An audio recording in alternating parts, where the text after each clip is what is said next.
what the hell is going on fucking Etsy right now.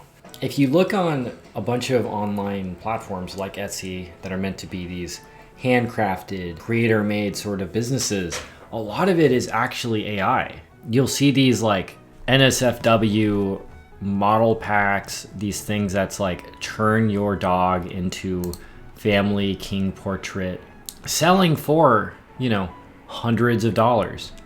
No! God, please, no! No! No! And I guess I just kind of wanted to talk about the idea of being able to have your own business and exist in a way online without selling your soul. And I think it's really easy to be looking at a thing like Etsy and become really nihilistic with just the sheer volume of content being put out there. The gut response is that we're totally fucked and there's nothing that we can do, because how can we compete with a robot that supposedly paints better than us, that could spit out an image 10,000 times faster? We're fucked, Walter! But I think ultimately, like, the reason people draw and paint is not to necessarily like be a great draftsman or be great at drawing. I think it's more so to have meaning and purpose in your life. And I think eventually the market just becomes so oversaturated with AI stuff that a lot of the accounts that are started around this stuff just kind of like, people lose interest. They just don't care as much anymore. And I know what you guys are going to say. Christian, you're being naive and stupid, and you don't know what you're talking about. But bear with me. I want to say that I think part of it is looking at how every single platform is affected. If you look at Instagram, it's kind of the same thing. You'll see these giant pages gaining this massive following just by posting AI content. I think the other part of this stuff is that none of this is really new. I think whenever a new company or brand comes up, there are always people that come in as scammers or hucksters that are trying to take advantage of whatever credibility the space has built up. Etsy started out, again, as this handcrafted artisanal thing by creators and for people that are interested in that sort of thing. And since the company went public, they kind of threw out all of that. And they're just trying to cater to a very specific audience of people that are fans of Etsy. Courses are very similar, where people in the very beginning were making these courses that were actually very genuinely useful. And there are plenty of courses out there that are super useful if you want to learn how to draw or paint. But I would say most of it now at this point, someone trying to sell you their dropshipping course or someone telling you how to become a real estate agent and make $80,000 a month. It's complete nonsense. But you know what I like a lot more than materialistic things? Knowledge. But they capitalize on people's inherent insecurity or desperation to try to make money, get good at art, get good at music, whatever. I watched a video by a guy named Jensen Tung, who he did a challenge where he tried to sell prints on Etsy for 30 days. I'm gonna try to sell AI art patterns for 30 days. I'll be going over the whole process, from generating to uploading to advertising. With people reportedly making hundreds of thousands of dollars, let's see how much money I can make. And he lost money on that. It seems like this happens a lot where people have this new strategy for trying to make a ton of money fast. Somebody figures out that they can do drop shipping for Amazon, or they could do courses, they could do automated prints on Etsy.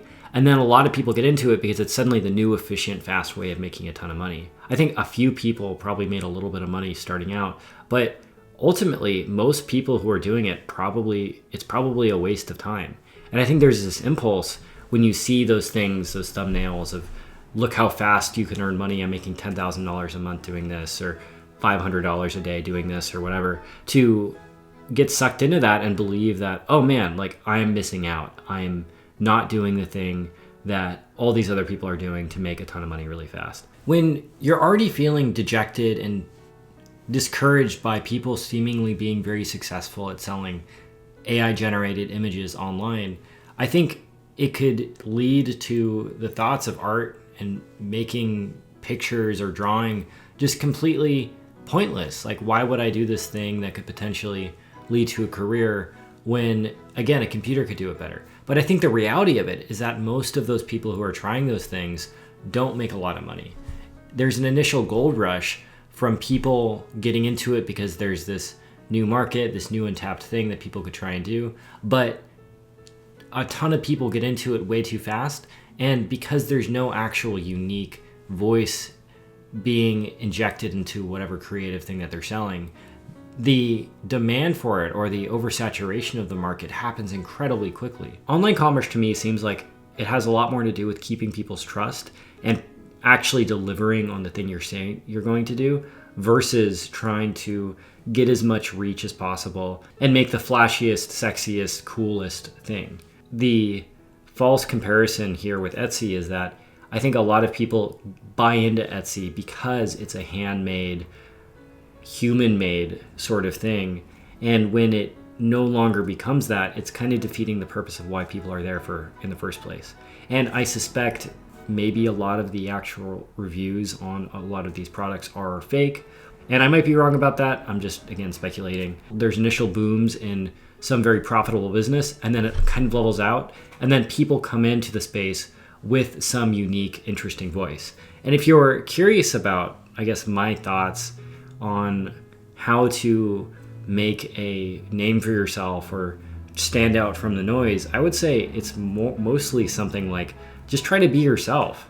Like, don't pay attention to people that are trying to tell you, oh, if you don't listen to me, you're not going to be able to make a living. The nature of all this kind of stuff is that generally, I think the road to having a career in art is very weird and esoteric and difficult, but it works out eventually. And right now, with the landscape of illustration and fan art and character commissions and all that stuff kind of being in a tumultuous position, I think that in the future there's going to be a new thing that's going to happen from all the people that still want handcrafted, interesting, human-made artwork. And I know there are going to be at least a few of you who comment, Christian, you're being naive and overly optimistic. But I would say that the fundamental human urge in general is to communicate with other people. And when the slop of AI, Bart Simpson kissing Sonic has hit its critical mass, there will be so much to where all we really want to do is just talk to other people. It can be flashy and it can be interesting, but it loses out on the context that actually makes art interesting.